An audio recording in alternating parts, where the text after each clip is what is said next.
दिखाएंगे special report और उसमें एक ऐसी अदालत के ऊपर बात करेंगे जिसमें कि मुकदमा तो इंसानों का होता है लेकिन फैसला देवी देवता करते हैं। आपको हैरानी हो रही होगी क्योंकि हमारी मान्यता में देवता तो अलौकिक शक्ति होते हैं, तो फिर धरती पर आखिर कैसे अदालत लगाते हैं?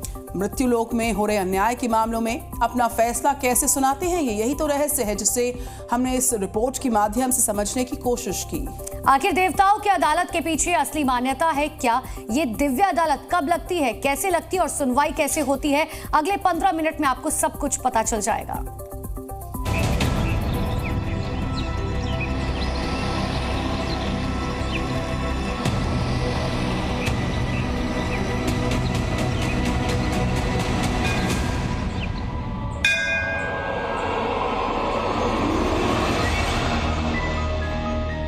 देवताओं की अदालत का ये बाहरी दृश्य पहले देख लीजिए, क्योंकि एक बार आप अंदर दाखिल हुए तो फिर सुनवाई पूरी होने तक मोहलत नहीं मिलेगी। जी न्यूज की टीम ने भी इसके एक एक जर्रे को अपने कैमरे में कैद किया। चांदी की परत से बनी मुंडेर, इसके किनारे की साज सज्जा और चौखुटे मंदिर के शिखर पर शंख। ये शंख देवताओं की अदालत में न्याय का प्रतीक माना जाता है। ये भले ही धातु का बना है, मगर हवा के रुख से एक रहस्यमयी आवाज इस शंख से सुनाई देती है। इस कोटनुमा महल के बाहरी दृश्य कैमरे में कैद करने के बाद मौका था अंदर दाखिल होने का। हमारे संवाददाता संदीप सिंह जैसे ही दरवाजा खोलकर आगे बढ़े, उन्हें एक रहस्यमयी भुनभुनाहट ने रोक लिया। गौर करने के बाद पता चला यह आवाज तो मधुमक्खियों की है। दूर आसमान में नजर गई तो मधुमक्खियों का एक झुंड गुजरता दिखा। इसी दौरान परिसर के दूसरे कोने से आवाज आई, अभी अंदर मत जाइए, ये मधुमक्खियां यहाँ देवताओं की प्रतीक हैं। ये आवाज यहाँ के पुजारी की थी। तभी हमें ख्याल आया कि देवताओं की अदालत और मधुमक्खियों के कनेक्शन के बारे में तो हिमाचल प्रदेश पर्यटन निगम के डीजीएम ने पहले ही आगाह किया था।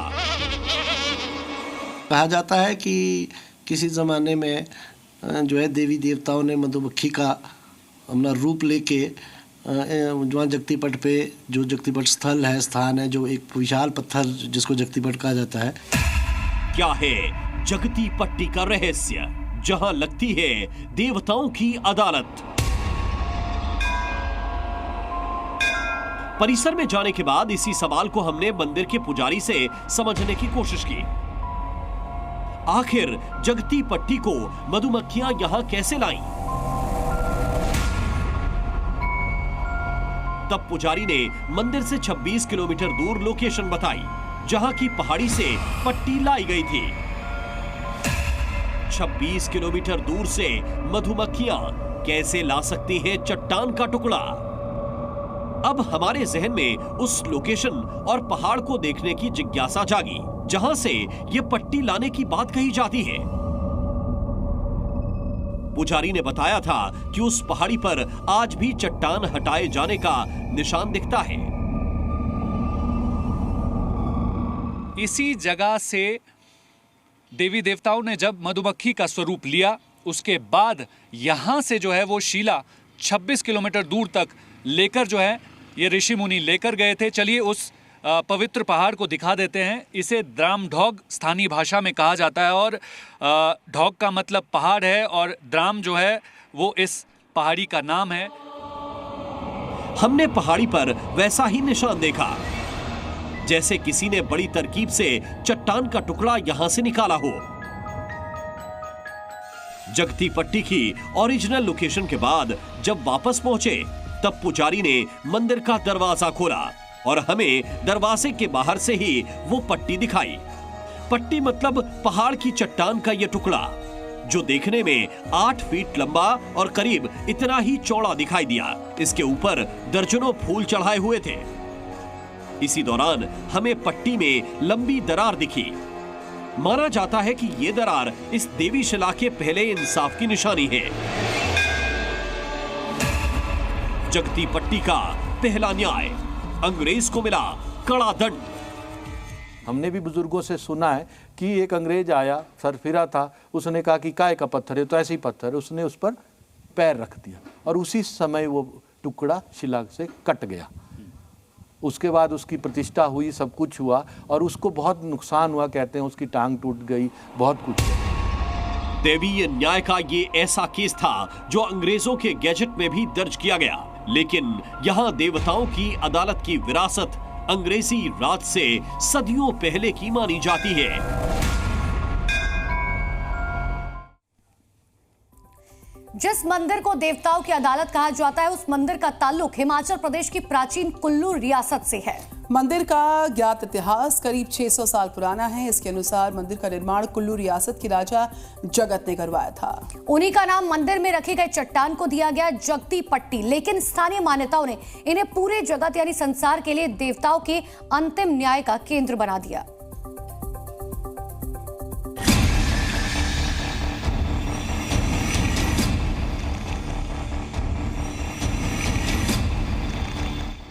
जहां लगता है ब्रह्मा का सिंहासन, जहां विराजमान विष्णु और महादेव,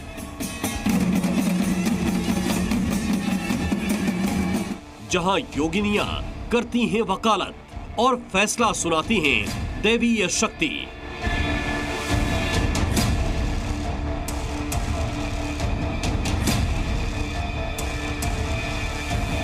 इसको सुप्रीम कोर्ट भी कहा जाता है, क्योंकि सभी देवी देवताओं का स्थान है, इसलिए इसको सुप्रीम कोर्ट भी कहा जाता है। क्योंकि जब भी कोई भी चीज़ होनी हो, कोई बड़ी चीज़ होती है, उसके लिए फिर सभी देवी देवताओं का गंडीधर यहाँ पहुँचता है, उसके फिर उनके निर्णय के अनुसार सब काम आगे होते हैं। तो यहाँ के जो लोकल उसमें जगती पट की बहुत आस्था है और इसके जगती पट के जो मेन आप बोलेंगे कि कारदार या वो है, अभी भी महाराजा कुल्लू ही हैं और उनकी उसमें ही इसका सब कुछ होता है, देख रेख। जहां से जाती हैं देवताओं को चिट्ठियां, देवताओं को कुल्लू के राजा का न्योता। जगती में जो मेरी उम्र अभी 50+ है, तो मेरे सामने ही जो मुझे याद है सारी जगती, वो लगभग 10-15 जगती हो चुकी हैं। जो लास्ट जगती हुई थी, देखिए वो बहुत बड़ी जगती हुई थी, वो बलि प्रथा पर हुई थी। ठीक है, जब हमारे ऑनरेबल हाई कोर्ट हिमाचल ने बलि प्रथा को बैन किया था। कुल्लू के राज परिवार के सदस्य दानवेंद्र सिंह जिस जगती परंपरा की बात कर रहे हैं, ये वही अदालत है जिसमें देवताओं को बुलाया जाता है। दानवेंद्र के मुताबिक आखिरी जगती साल 2014 में बुलाई गई थी, जब हिमाचल प्रदेश हाई कोर्ट ने पशु बलि पर पूर्ण प्रतिबंध लगाया था। तब हाई कोर्ट के उस फैसले पर देवताओं को ऐसे ही आमंत्रित किया गया था जैसे आप तस्वीरों में देख रहे हैं। जगती पट्टी मंदिर में जब भी देवताओं की अदालत लगी, तब यहाँ का दृश्य कुछ ऐसा ही होता है। अलग अलग रथों, पालकियों में पूरे हिमाचल प्रदेश के विख्यात मंदिरों के देवता अपने पुजारियों, सेवादारों के जरिए यहाँ उपस्थित होते हैं। खास बात यह है कि इन्हें आमंत्रण कोई और नहीं देता, बल्कि आज भी देवताओं को न्योते की चिट्ठियां कुल्लू राज परिवार के मुखिया ही लिखते हैं। एकत्रित करने के लिए फिर राजा पहले प्रश्न करेंगे, जो वहाँ की अधिष्ठात्री देवी और हमारी कुल देवी है राज राजेश्वरी त्रिपुरा सुंदरी, उनको पूछा जाएगा कि बुलानी है कि नहीं बुलानी है। वो बोलेगी बुलाओ। और कुछ देवी देवता हैं जो और भी आह्वान करेंगे। देवी देवता छोटे बड़े सब बराबर है, किंतु सबका एक प्रोसीजर है, एक प्रेसिडेंस है, वो बोलेंगे तो करनी पड़ेगी।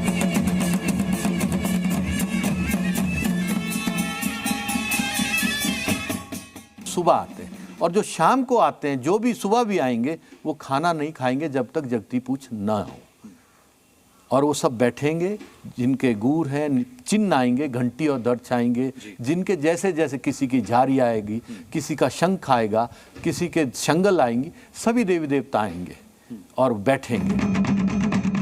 देवताओं के जगती चट्टी आने तक तो एक प्रक्रिया पूरी होती है। इसके बाद उनका स्वागत होता है, सिंहासन सजता है और फिर शुरू होती है अदालत में वकालत और फिर सुनवाई की रहस्यमयी प्रक्रिया, जो सुनने में ही चौंकाती है।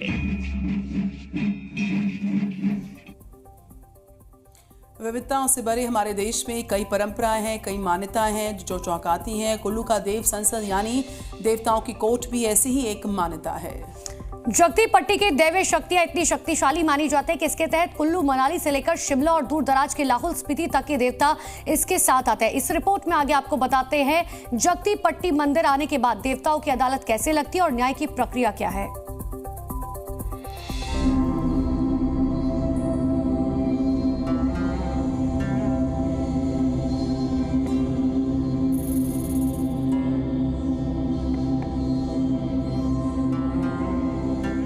जैसा कि जगती पट्टी मंदिर की मान्यता है, यहाँ अदालती सुनवाई के लिए 18 कोटि देवताओं को बुलाया जाता है।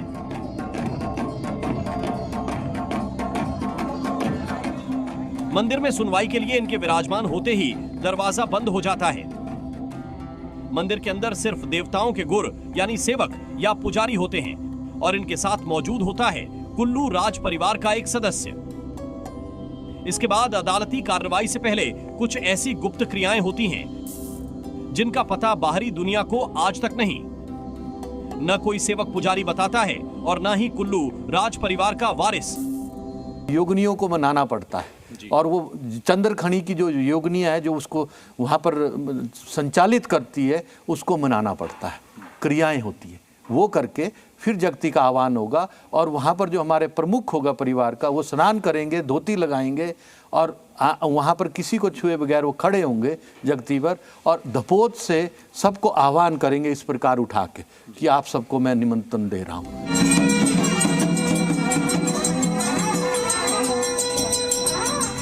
राज परिवार के सदस्य को यहाँ पंचवीर कहते हैं। ये पंचवीर ही देवताओं का आह्वान करता है और बेहद ही गुप्त तरीके कुछ ऐसे अनुष्ठान किए जाते हैं जिसके बाद हर देवता के संकेतों को स्थानीय परंपरा के मुताबिक समझा जाता है। मलाने के जमलू से पूछेंगे, उनके साथ बासुकी नाग हलान होंगे, उनके साथ चचोगे के अमल नारायण होंगे, शुभ अमल नारायण होंगे जिसको राजा बलि बोलते हैं, फिर रुमसू के शुभ नारायण, उसके बाद लाइन लगेगी। फिर ब्रह्मा विष्णु महेश का भी स्थान है, बिजली महादेव भी होंगे, ब्रह्मा जो आदि ब्रह्मा है खोखन में वो होंगे, उनके साथ ही विष्णु सजले का विष्णु है, द्वाड़े का विष्णु है। फिर इसके प्रकार से सबको बारी बारी और हमारी जो कुल देवियाँ हैं जिसमें माँ हिडम्बा है, शुरू की भगवती है, इनको भी पूछेंगे। उसके बाद सबको पूछा जाएगा।